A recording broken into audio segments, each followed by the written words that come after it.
glorious record of success, a success of common sense, conservatism. Open borders, government price controls, placing criminals' rights ahead of victims, stifling regulations, pushing parents out of their children's lives, dumbing down education, coercive wealth transfer, government picking winners and losers. These go-to progressive left policies simply don't work. The alternative path is paved with common sense, and it unlocks opportunity and prosperity. It's the path of looking at our challenges not as burdens, but as massive opportunities to innovate. It is a path that trusts in the ingenuity of our people rather than the heavy hand of the state. It is the path that understands that government's proper role is not to lead the people, but to clear the path so the people can lead themselves. We're watching our current president, Donald Trump, and the administration work hard to find and lead in this second path. But we have moments where we can look back and see great success to encourage us as we move forward. In my time as governor, we chose this second path.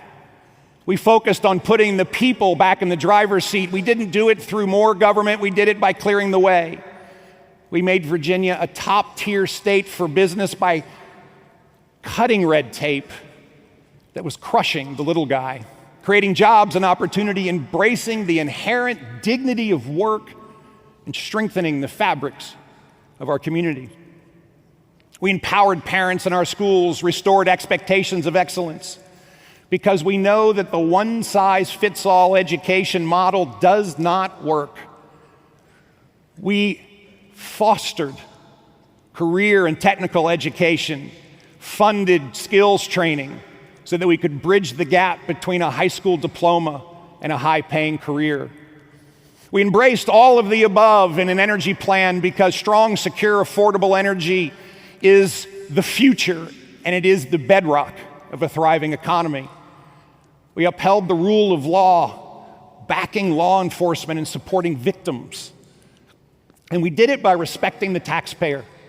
We generated $10 billion in budget surpluses and returned $9 billion of that back to the families who earned it. We proved that you can be pro-growth, pro-worker, and pro-family all at the same time.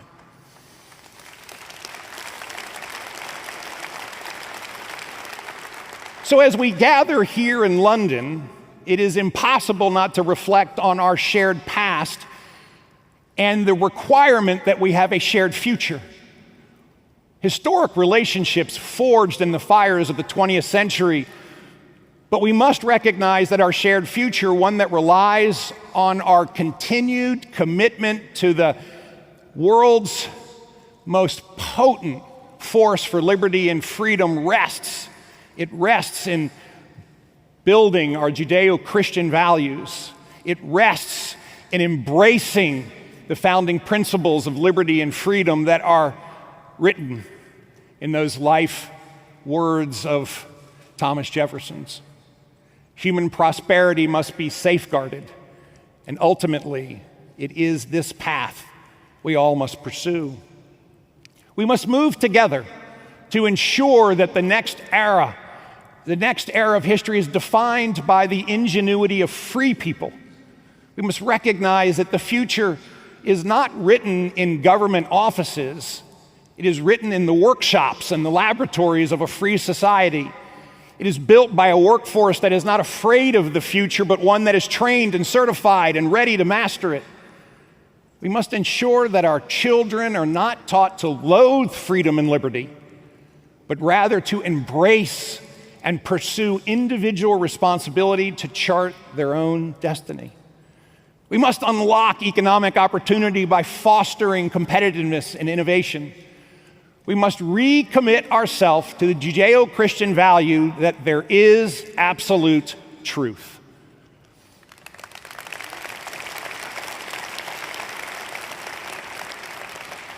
Together, we must work to build a future where our next generation faces the challenges of the day with confidence and with hope, grounded in the founding beliefs won and defended by a great nation. To our friends in the United Kingdom and around the world, America's 250th birthday is not a retirement party. It is an opening act. We are choosing to be a nation that leads by leaning into our greatest asset, the American spirit. We are choosing to be a nation that solves the challenges of this century not by building more bureaucracy, but by building real-time access to opportunity. We are choosing to be a nation that keeps the flame of liberty burning not by guarding it in a museum, but by taking it into the marketplace, into the classroom, and into the future. We see a world where opportunity is not limited by one zip code. We see a world where American young people can have faith that the American dream is still one to dream. In this new century, we aren't just competing for growth, we are competing for the future of civilization. The values that were articulated in the great Declaration of 1776 aren't just historic relics. They are as relevant today to the models of artificial intelligence as they were to the agrarian society of the 18th century. These are the bedrock of our society and our resilience. This is the American spirit. It is inherently common sense. It questions, it challenges, but it is resilient. It does not accept that our best days are behind us. The American spirit acknowledges and recognizes that these values are not just American, but they are mankind's. This is the promise of America. And when we succeed together, we will see individuals succeed, we will see states succeed, we will see nations succeed, and it will all be brought together as one e pluribus unum. Let us renew our commitment to that radical idea of liberty. Let us pledge to keep this promise alive, vibrant, and focused on the future. I do believe our best days are ahead of us because these last 250 years, as I'm reminded, were just the other day. May God bless you. May He bless each and every one of you in your pursuits to continue to rekindle, to relight, to rebuild, to make sure that the future is a future that our posterity embraces and ultimately leads. May He bless my United States of America. Here's to the next 250 years. Thank you.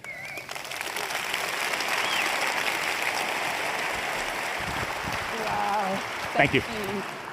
Thank you. We'll see you. Fantastic. Wow, you can see why people kept voting for that man until electoral law wouldn't allow them to vote for him any longer. We now move to the UK, and a man who has spoken about cultural confidence, possibly longer than anybody else in the UK, who is now leader of the Reform Party.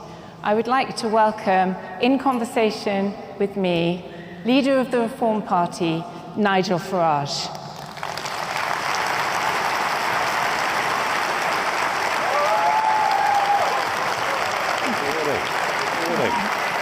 Thank you very much. Welcome. Wow. Welcome. Amazing.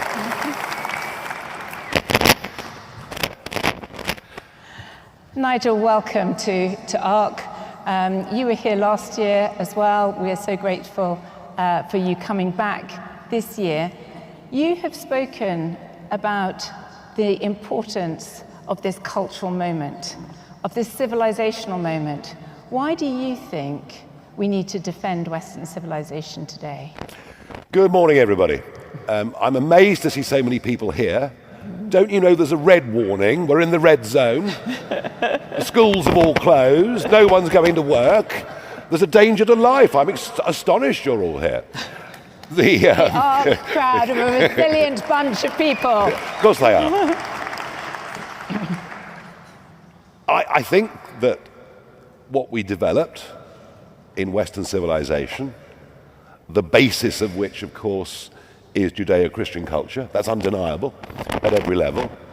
And the way in which we developed it over centuries to become democratic, where we had the right to choose our leaders, to fire our leaders.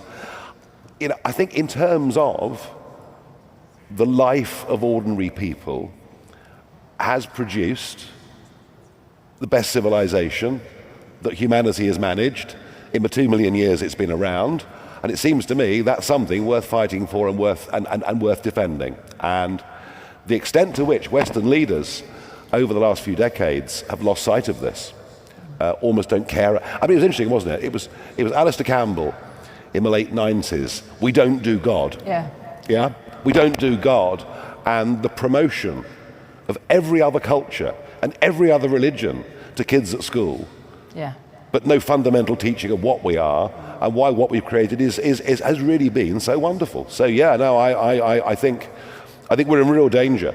I think we're in real danger of absolutely losing a sense of who we are. And really, when I came back into politics 2 years ago, having been out for a few years, it was really the values around family, community, country, and that's why I came back. And I think there is an appetite, there is a thirst for this, and I'm also encouraged that despite the education system, it seems to me growing numbers of Gen Z are looking for a sense of purpose, looking for a sense of why are we here, and what does it mean?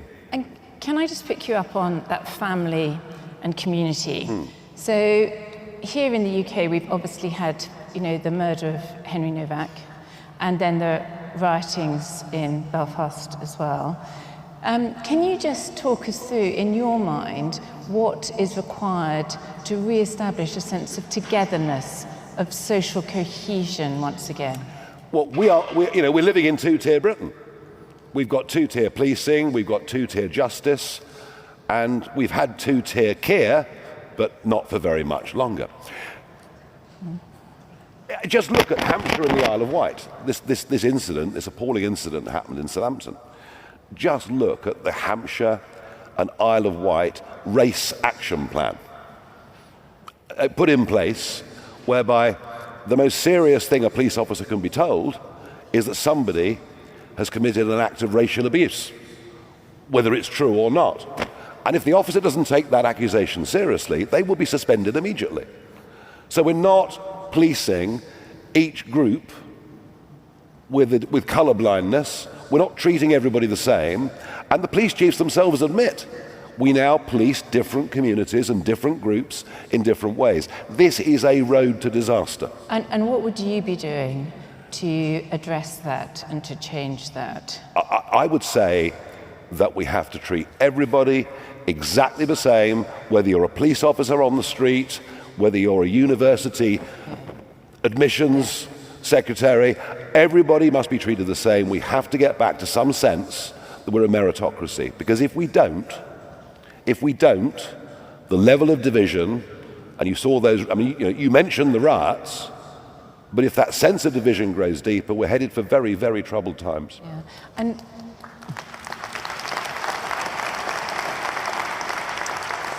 whilst we're talking about our social fabric, we're seeing across nations a declining in our demographic trends, and also a declining in the resilience of families. Like you have right at the center of your mantra about reform, family, community, nation. So when you're looking at family, what is your approach to strengthening families and enabling them to thrive and flourish? Well, the tax system for years has actually counted against people getting married. It's actually encouraged people. Now, look, I may not be the best advocate for marriage myself. Track record's a bit checkered, but I still think it's a good thing. And there's no doubt, all the evidence is there that children that are brought up in a married household have better life chances than those that don't. It's just as simple as that.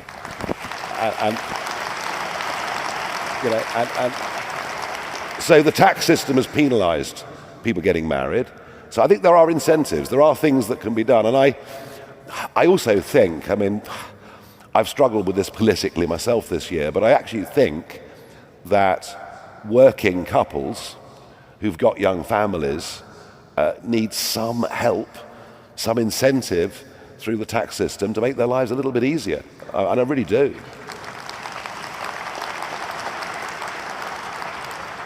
So we have 1,000 young leaders here at this conference. And I know from speaking with many young people that it's not so much about the tax system, it's actually about something in the culture, something more profound, that they are reticent to go into a marriage setting, a committed relationship, or as we were hearing yesterday, there's a kind of almost breakdown in the communication between young people, between men and women. How would you influence culture in order to see a thriving family life within the UK? Look, it's not going to be easy. No. Let's be frank, we've gone so far away from the values that probably our grandparents would have been brought up with and thought normal and cherished. We've moved so far away from that. We've become, it's actually part of, I think family breakdown is pretty much the same as community breakdown.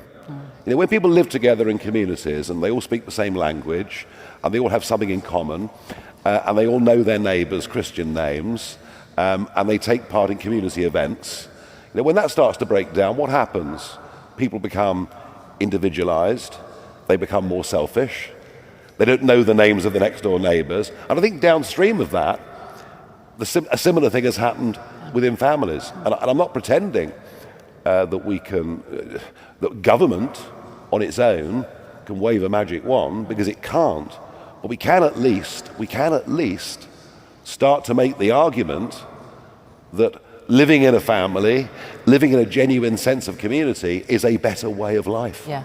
And let's start to unashamedly champion that. I mean, you know, I grew up in a village on the North Downs with just under 1,000 people. I mean, everyone knew everyone. And yeah, you know, if the milk wasn't taken in from an elderly next door neighbour, mum would go and knock on the door. Yeah.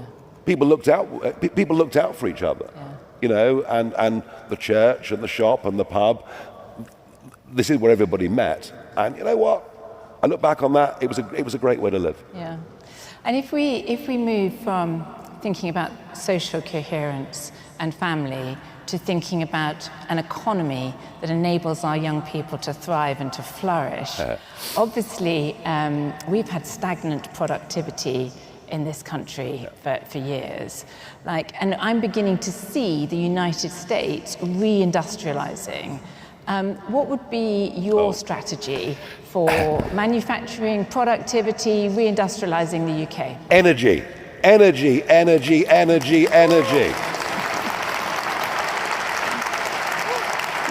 I mean, the idiotic path. Vote blue, go green. Yeah, that was the Tories. They even wrote net zero into law, and they shouldn't be forgiven for it, in my opinion. Set us on a disastrous path. Now we've got Labour, who are even worse. And we are going to be using hydrocarbons for many decades to come. We will need them, downstream chemicals, plastics, you name it. I would want us to become at least as self-sufficient in all energy as we possibly can, and to reindustrialize. Well, not only have we got the most expensive energy prices in the world, which has destroyed traditional manufacturing, we haven't even got a hope in hell. With AI, data centers, forget it. We can't even enter the 21st century. And the only long-term solution for that, and let me tell you something, folks, it's not wind turbines, all right? I may not be quite as outspoken as President Trump on this, but it's not wind turbines. We do not need intermittent energy. We need baseload power. And you know what? If Reform win the next general election, the first phone call I'll make is to South Korea to get their nuclear engineers over here, and they will deliver nuclear energy for this country on time and at 20% of the cost that we're currently spending on Sizewell and Hinkley. We must go nuclear. We must do so in a very, very big way.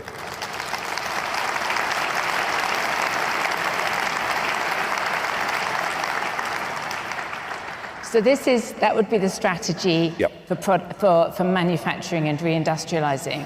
But productivity, like where are we at with our productivity and why can we not get that moving? Mass migration of low, unskilled labour has destroyed UK productivity. There you are, I've said it. I've said it. And it goes against everything the establishment have told us. You know, when Tony Blair opened the doors in the late 1990s, all the way through to the catastrophic Boris wave. Catastrophic. I mean, he let in 3.8 million people, only 17% of those on work permits, and only a fraction of the 17% in high-end jobs. Mass migration has destroyed productivity in the UK, but also culturally, we sort of moved to a place where we think hard work is bad, where we think success is bad, where we think making money is bad, and we have to reverse all of that. And I always tell young people, I don't know a single successful person, whether it's in sport or science or business or politics, I don't know a single successful person who hasn't worked harder than all of his or her competitors. So a complete attitudinal change towards work. And I would also say, you know, when I set my first company up in 1993, I've had a series of small companies. I've done my best to employ people, try and make money. And when I went to Brussels, I realized very shortly afterwards that everything government does or thinks about or legislates is effectively for giant multinational businesses. A piece of employment legislation that is there for Unilever also applies to the corner shop down the road employing 4 people. There's a complete lack of understanding that the real economic backbone of growth, and if you want wealth to be spread, it isn't going to come from half a dozen big firms down. It's going to come from hundreds of thousands or millions of people with their small businesses thriving. So a complete change in our thinking towards small business. Our 5.7 million small businesses and sole traders feel that no one's been on their side forever, and we need a complete change of culture. And we start, for example, I mean, they're now being told, well, I'll have to do this too, they're now being told that they must put their tax returns online 4 times a year. Just one little example. And digital ID registration, amongst many other things. So if we're going to, the American economy, it's fascinating. You take 2008, the global financial crash, American economy, GDP, Eurozone GDP, exactly the same. Now America's doubled. It's doubled in that time. But the only criticism I would have is that a lot of what's happening in America is the upper layer progressively become even wealthier compared to those lower down. And that's why I genuinely think what happened in the 80s in the UK and America in Thatcher and Reagan's time, when we started to see entrepreneurship, we started to see small business thriving, is there was a much greater spread of wealth and a removal of so much social inequality. But it begins by making people understand that hard work's vital and that making money and success is good.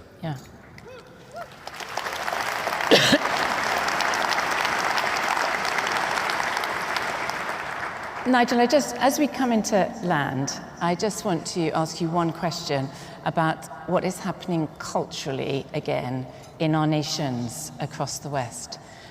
Whilst there is much that's good that's taking place, there's also the rise of anti-Semitism happening. And I'd love to know what you, as leader of Reform, would do to reverse that anti-Semitism. The reason why I want to ask this, because our next speaker is going to come and speak about this, and I think it would be great to have your views on it first. I've seen this at first hand. I saw it at first hand in Brussels and Strasbourg. The change in the 20 years I was there, I mean, I don't think anybody who's Jewish now lives in central Brussels. And I saw, even a decade ago, kids going into school in Strasbourg, schools with quite a high Jewish population, with armed soldiers accompanying the kids into school every morning. As I say, Brussels, literally the only Jewish people that live in Brussels are wealthy ones that live in gated communities with private security. And you know what? I fear that London is going the same way. I genuinely fear that London is going the same way. A lot of Jewish people I've spoken to are seriously considering leaving the country. And what would you do to reverse that? Well, because again, we want London to be a place that welcomes our Jewish community. But again, we're back to where we started. Yeah, exactly. We're back to where we started. You know, if you allow people to march through the streets of London, you know, who come from the Muslim community or an element of the Muslim community, and you allow them to chant horrific slogans in the streets of London, and yet they do nothing, and if anybody comes back and counters them, they'll probably get arrested. That is two-tier policing and justice. And we're not, and I'm afraid, the whole establishment has run away from radical Islam. We don't even try. I mean, you know, for example, the Muslim Brotherhood thrives in this country.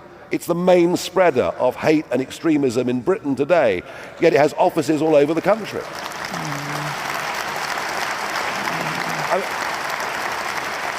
I mean, you know, sensible Arab Muslim states prescribe those organizations and treat extremist terrorists for exactly what they are. And our gutless, cowardly political class have done their best to turn a blind eye to all of it. And now we've got growing sectarianism. It's even in our politics. Yeah. Even in our politics. So we have to stand up and say, no, sorry, we don't operate like that here. If you don't like it, tough.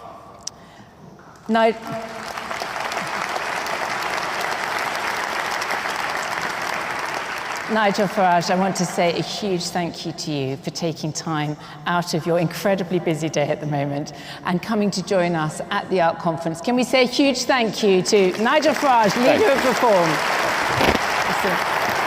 Thank you. Do we both go the same way now? I'm staying, you're going. Yeah, thank you.